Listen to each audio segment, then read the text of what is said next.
علم کی طاقت۔ پہاڑوں کے دامن میں ایک خاموش مگر خوبصورت گاؤں تھا، نور پور۔ یہاں کے لوگ سادہ دل اور محنتی تھے، مگر ان میں علم کی کمی تھی۔ بچے کھیتوں میں کام کرتے، بڑے دنیا کے چکر میں الجھے رہتے، اور بہت کم لوگ یہ سمجھتے تھے کہ علم ہی وہ خزانہ ہے جو کبھی ختم نہیں ہوتا۔ ایک دن 3 چھوٹے یتیم گاؤں میں داخل ہوئے۔ ان کے چہرے معصوم، لباس میلے اور آنکھوں میں بھوک اور تنہائی کی کہانی لکھی ہوئی تھی۔ وہ ہر دروازے پر جا کر صدا لگاتے، اللہ کے نام پر کچھ کھانے کو دے دو۔ لوگ ترس کھاتے، کچھ دیتے، اور مگر کسی نے یہ نہ پوچھا کہ تم کہاں کے ہو، تمہیں رہنے کے لیے جگہ چاہیے، سوائے ایک عورت کے۔ Be be Zulaikha. زلیخا ایک نیک دل اور تنہا عورت تھی۔ جب اس نے ان بچوں کو دیکھا تو اس کے دل میں ماں کا پیار جاگ اٹھا۔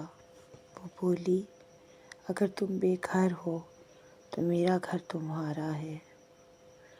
بچے حیران ہو گئے، ایسی نرمی انہوں نے پہلے کبھی محسوس نہیں کی تھی۔ وہ اس کے قدموں میں بیٹھ گئے اور رونے لگے۔ اس دن سے زلیخا کے گھر رہنے لگے۔ بی بی زلیخا نے ان کے نام رکھے احمد، مریم اور عفان۔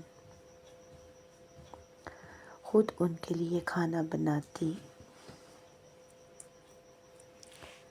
کپڑے دھوتی اور ہر رات ان کے سروں پر ہاتھ رکھ کر یہ دعا کرتی، یا اللہ ان بچوں کو علم دے تاکہ یہ اندھیروں میں چراغ بن جائیں۔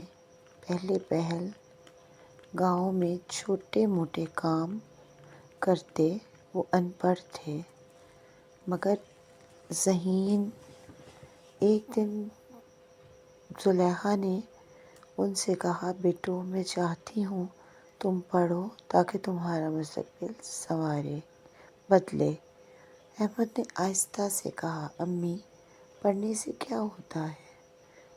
زلیخا نے مسکرا کر جواب دیا، بیٹا علم وہ چابی ہے جو تقدیر کے دروازے کھول دیتی ہے۔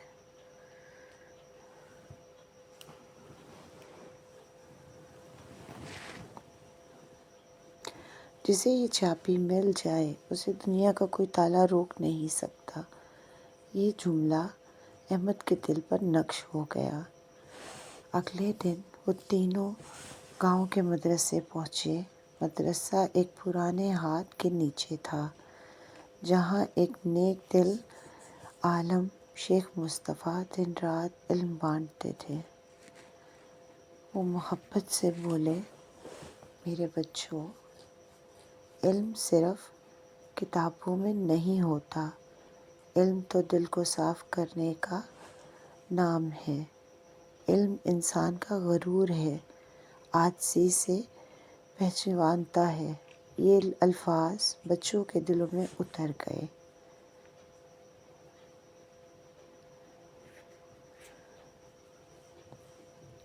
رفتہ رفتہ وہ نماز، اخلاق، صفائی اور سچائی سیکھنے لگے۔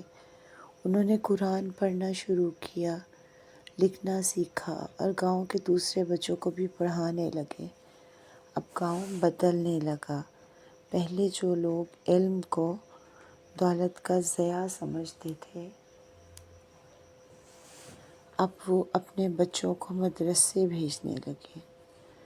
نور پور کی گلیوں میں اذکار گونجنے لگے اور ہر چہرے پر امید کا نور چھا گیا۔ احمد جو کبھی بھیک مانگتا تھا، اب دوسروں کو دین سکھانے لگا۔ مریم جو کبھی خاموش رہتی تھی اب گاؤں کی عورتوں کو قرآن اور صفائی کے اصول سکھانے لگی۔ عفان جو سب سے چھوٹا تھا نماز کے بعد مسجد کے دروازے صاف کرتا اور بچوں کو دعا سکھلاتا۔ بی بی زلیخا روز شام کو بیٹھ کر انہیں دیکھتی اور آنسو بھری مسکراہٹ کے ساتھ کہتی،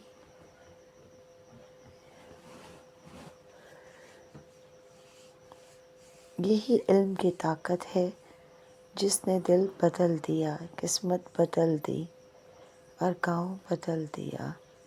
ایک دن اچانک پہاڑ سے شور اٹھا۔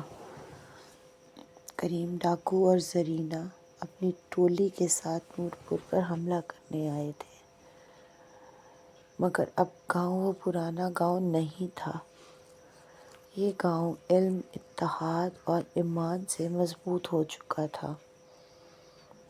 احمد نے اذان دی، مریم نے عورتوں کو پناہ دلائی، عفان نے مسجد سے اعلان کیا،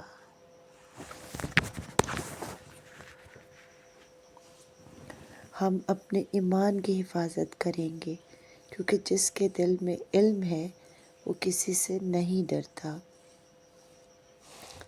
جب ڈاکو گاؤں میں داخل ہوئے تو ہر دروازے پر قرآن کی آواز تھی۔ وہ چونک گئے۔ زرینہ بولی، یہ وہ گاؤں نہیں جسے ہم لوٹنے آئے تھے۔ کریم کے قدم رک گئے اور جب اس کی نظر احمد پر پڑی تو اس کے لب کپ کپا گئے۔ یہ وہی بچہ تھا جس نے اسے اندھیروں میں دھکیل دیا تھا، اور آج وہ روشنی بن چکا ہے۔ احمد نے آہستہ کہا، ابو، اگر علم تمہارے پاس ہوتا تو تم کبھی چور نہ بنتے۔ آؤ میں تمہیں سکھاتا ہوں، اصل دولت سونا چاندی نہیں، علم ہے۔ کریم کی آنکھوں میں آنسو بہنے لگے۔